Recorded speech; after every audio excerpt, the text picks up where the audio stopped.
Energy, the Holy Grail, is a power source that's inexpensive and clean with no emissions. Well over 100 startups in Silicon Valley are working on it. One of them, Bloom Energy, is about to make public its invention, a little power plant in a box they want to put literally in your backyard. You'll generate your own electricity with the box, and it'll be wireless. The idea is to one day replace the big power plants and transmission line grid the way the laptop moved in on the desktop and cell phones supplanted landlines. It has a lot of smart people believing and buzzing, even though the company has been unusually secretive until now. K.R. Schroeder invited us for a first look at the innards of the Bloom box that he's been toiling on for nearly a decade. What could this power? This could power a U.S. home. Average United States house? home. Entire house, 24/7, 365. Something that small? The way we make it is in 2 blocks. This is a European home. The 2 put together is a U.S. home. Because we use twice as much energy? Yeah, is that what and this will power 4 Asian homes. So 4 homes in India, your Absolutely. native country. 4 to 6 homes in our country. It sounds awfully dazzling. It is real. It works. He says he knows it works because he originally invented a similar device for NASA. He really is a rocket scientist. This invention working on Mars would have allowed the NASA administrator to pick up a phone and say, Mr. President, we know how to produce oxygen on Mars. So this was going to produce oxygen so people could actually live on Mars? Absolutely. When NASA scrapped that Mars mission, K.R. had an idea. He reversed his Mars machine, so instead of making oxygen, he pumped oxygen in. He invented a new kind of fuel cell, which is like a very skinny battery that always runs. K.R. feeds oxygen to it on one side and fuel on the other. The two combine within the cell to create a chemical reaction that produces electricity. No need for burning or combustion. No need for power lines from an outside source. In October 2001, he managed to get a meeting with John Doerr from the big Silicon Valley venture capital firm Kleiner Perkins. How much do you think I need to come up with the next big thing? Oh, that's my job, to find entrepreneurs who are going to change the world and then help them. John Doerr has certainly changed our world. He's the one who discovered and funded Netscape, Amazon, and Google. When he listened to K.R., the idea seemed just as transformative. Efficient, inexpensive, clean energy out of a box. But Google, 25 million. This man said how much money? At the time, he said over $100 million. Didn't smoke start coming out of your ears? And no? No. That was okay? That was okay. So nothing he said scared you? Oh, I wasn't at all sure it could be done. But there was a selling point. Clean energy was an emerging market worth gazillions. I like to say that the new energy technologies could be the largest economic opportunity of the 21st century. Was this your very first Clean energy investment? Yeah. This was the very first. Many followed, and the clean tech revolution in Silicon Valley was off and running, with startups that produce thin, flexible solar panels, harness wind with giant balloons, or develop new fuels from algae. But Bloom is among the most expensive. I heard actually so far, not just from Kleiner Perkins, but total $400 million. You're in the ballpark. With that kind of money comes a lot of buzz. In Silicon Valley, every time a company raises over $100 million and they haven't come out with a product yet, everybody starts getting the heebie-jeebies. Michael Kanellis is the editor-in-chief of the website Green Tech Media. You're very skeptical. I can see this, obviously. I'm skeptical, I'm hopeful, but I'm skeptical because people have tried fuel cells for, since the 1830s. Yeah. And they're great ideas, right? Just producing energy at an instant. But they're not easy. They're like the divas of industrial equipment. You have to put platinum inside there. You've got to put zirconium. The little plates inside have to work not just for an hour or a day, but they have to work for 30 years, nonstop.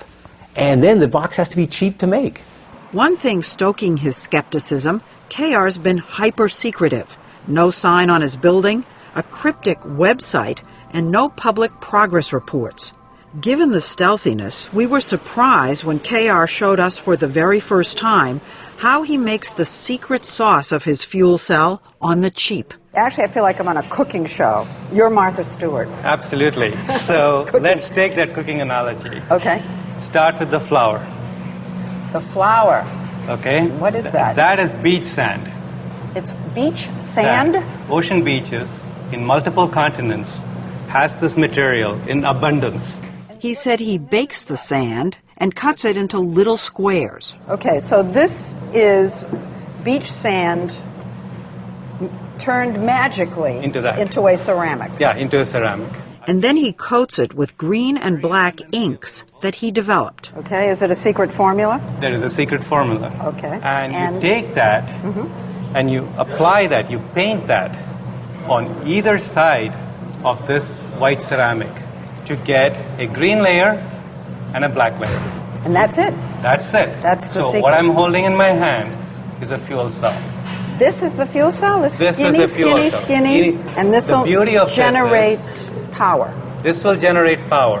One disc powers one light bulb. The taller the stack of discs, the more power it generates.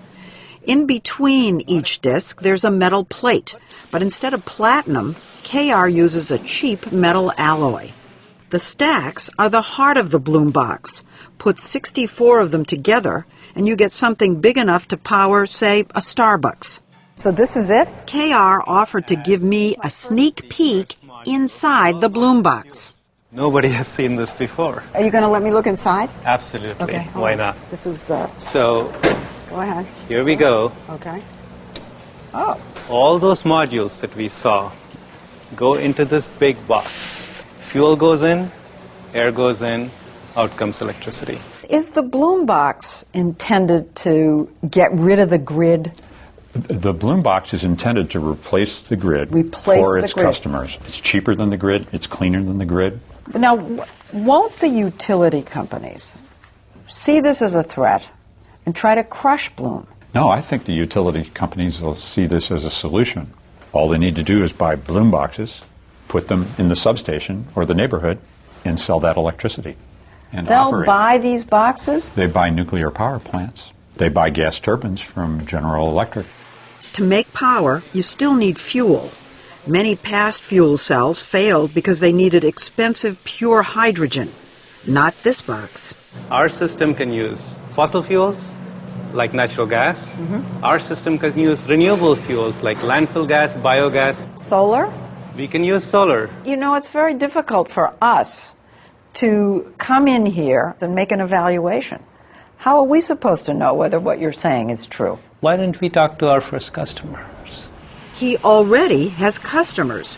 20 large, well-known companies have quietly bought and are testing Bloom boxes in California. Like FedEx. We were at their hub in Oakland the day Bloom installed their boxes, each one costing $700,000 to $800,000. One reason the companies have signed up is that in California, 20% of the cost is subsidized by the state, and there's a 30% federal tax break because it's a green technology. In other words, the price is cut in half. We have FedEx. We have Walmart. You have Walmart? Absolutely. Staples? Staples. So who was the first? Google was the very first Google company. was the first. Yes. These 4 units have been powering a Google data center for 18 months. They use natural gas, but half as much as would be required for a traditional power plant. KR told us that 3 weeks in at Google, suddenly one of the boxes just stopped. Your heart just drops. Did you panic? For a short while? Yes. He fixed that, then there was another incident. The air filters clog up and air is not coming into the system because the highway is kicking dirt. You just flip the system around and the problem is gone. Another company that's bought and is testing the Bloom box so KR can work out the kinks is eBay. Its boxes are on the lawn in the middle of its campus in San Jose. These things fuel almost 15% of the power on this campus. John Donahoe, the CEO of eBay, says its 5 boxes were installed 9 months ago and have already saved the company more than $100,000 in electricity costs. It's been very successful thus far. They've done what they said they would do.